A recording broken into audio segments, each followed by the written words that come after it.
So that was anticlimactic, wasn't it? Oh, brother, where do we start even here, man? That was just a nasty game. And from the start, once Klay started forcing Draymond, even though he had a three-pointer, had a weird energy about him. Steph looked like he didn't want to be there uh, from the start to me. Especially with the way they were defending him, throwing two at him, and obviously you have Wiggins and Klay not being able to do anything with it. Kuminga was not able to do anything with it, even though I think he at least came with the appropriate energy. I would rather go down swinging with Kuminga than with Wiggins, and with Kuminga's energy than with Wiggins' energy today. Wiggins had just one brief flash of light at the end of the third quarter where we were down, I don't know, by 15 or something, and he finally was a little aggressive. Klay, 0 of 10, obviously, really rough. Just not what you want to see, especially if this could be the last game of Klay's career with the Warriors. But at the end of the day, it's for the best, right? It will force the team to rethink their ideology, maybe. It will force the team to rethink what they want to do in the offseason. It will force the team to do something different, in my honest opinion. And if it means they needed to be knocked down this low, then so be it, right? So be it then. And I don't know what to say, really.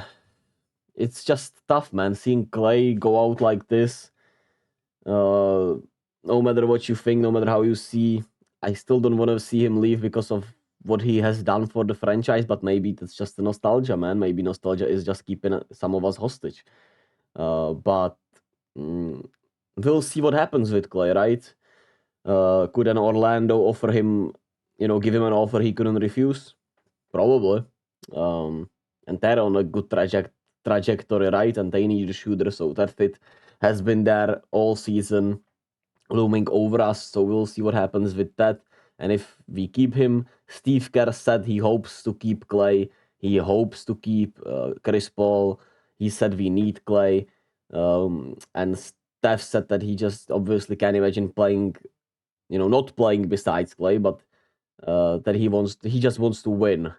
So I don't know, man. It feels like if they want to win, that ship kind of feels like has synced with Draymond's attitude and the punch with Poole, man. Honestly, it feels like the karma has been there, and I don't want to mistrust Steph that he doesn't want to win, and he probably still thinks Draymond is the winning player and Klay is the winning player. But are they really? And do we really, we might need a secondary star, and how do we do that with Joe Lacob wanting to be out of the tags for not just the reasons that it dampers the team for years ahead, but also, I mean, being the 10th seed and not making the playoffs even with this big of a salary and luxury tax bill. I know it's not our money, but you gotta go to the mind of the billionaire, right? He doesn't want to lose any money most of the time. Most of the billionaires do, and they, Joe Lacob has been at least one of those that spends as much as he can, which, I mean, as much as he quote unquote can. I don't want to make this political about my hatred for rich people, but it is what it is, right? Especially billionaires.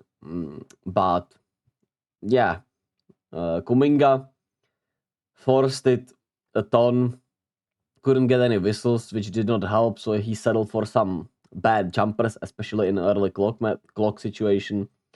Felt like it really bothered him that he could not get most foul calls. And it was weird, man. I mean, the refs were swallowing the whistle a lot, so I mean, at least it was consistent throughout the game. Chris Paul was a non-factor. I barely, noticed his minutes in those 18 minutes, like in a good way. Kevin Looney, 4 fouls, 2 points, 5 rebounds. He did well. Moses Moody, 5 of 8. He was one of probably our best player, honestly. Then you also have the philosophical issues or basketball philosophical issues with Keegan Murray was hot and they didn't adjust early enough, right? And Some of the contests once again on the 3-point line, just crazy bad. Some of the switching, crazy bad. Some of the decisions to, help from a 3-point shooter, just horrendous. But I guess that's the philosophy. Is it on the players? I don't know, man. It feels like it's coached up, right? It feels like it's coaching.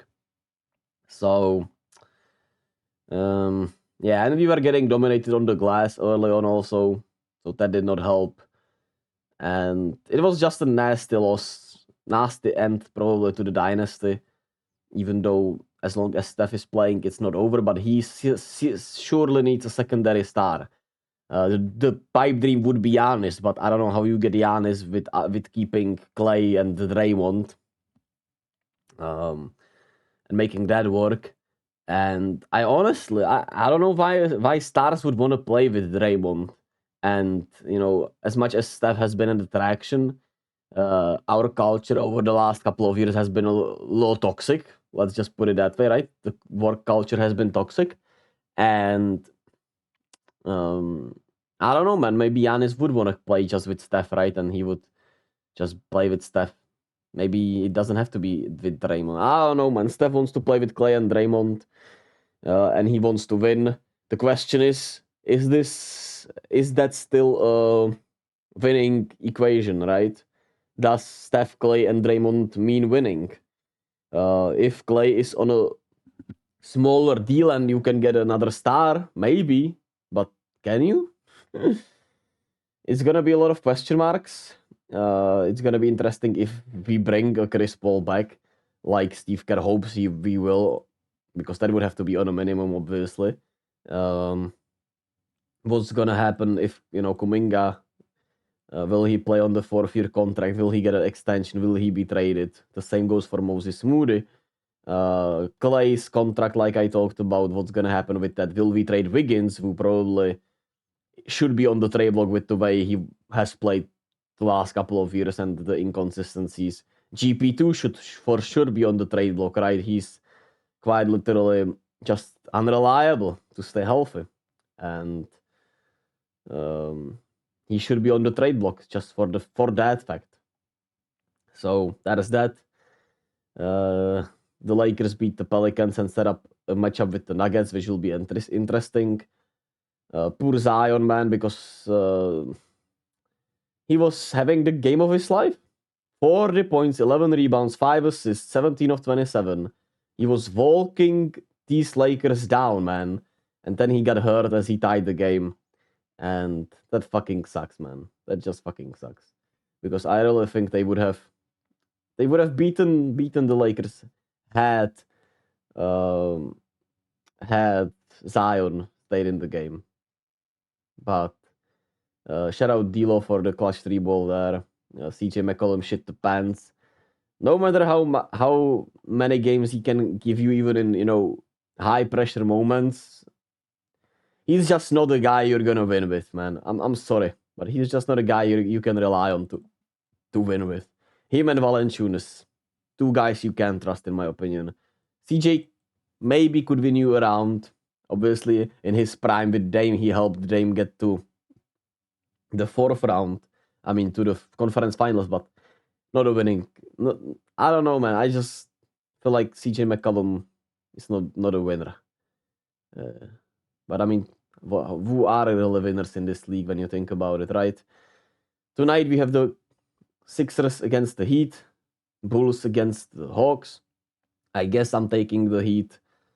I don't know, man. Embiid has been obviously balling.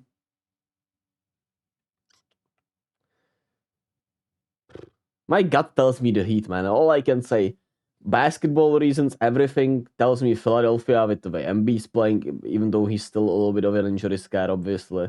Maxi has been hooping. Kelly Oubre has been hooping. Buddy Hield is a good addition there. So, like, the last time they played, obviously they won. You have Nicolas Batum, Kyle Lowry, KJ Martin, campaign, Buddy Hield. And Tobias Harris, obviously, completely forgot about him. But I mean, he's not that reliable himself, not a winner himself when you think about it. So Um, I guess I don't know, man. My gut tells me Miami, and I'm picking the Hawks because I mean playing Trae Young. I think that's gonna be a really tight matchup. But I don't know. I like the Hawks in this matchup. Not really a basketball reason other than I trust Trae Young more than DeMar DeRozan. The Bulls have been playing better ball. They probably are the better team, but Nikola Vucevic has been horrific. Question is Clint Capella, how horrific that matchup will be, and with Trae Young, um, can Deshante Murray have a great game? DeAndre Hunter, how will he play? How will they shoot the 3-point line? Mm, it's once again a little bit of hit or miss because with the Hawks, depends how their offense is rolling really. Because defensively, we know they play at too much of a fast pace that it's very unlikely if they don't shoot well, they're gonna win. But I don't know, man. I don't have analysis for you. I'm just bummed out by this game still. Anyway, I'll I'll do tomorrow. I'll probably make videos about Miami, Philly, Atlanta, Chi-Town, and then after that I'll make a Warriors season re-evaluation video where I'll just talk about every single player season. Probably in separate videos, honestly. Anyway, as always, thank you all for watching, and I'll see you all tomorrow.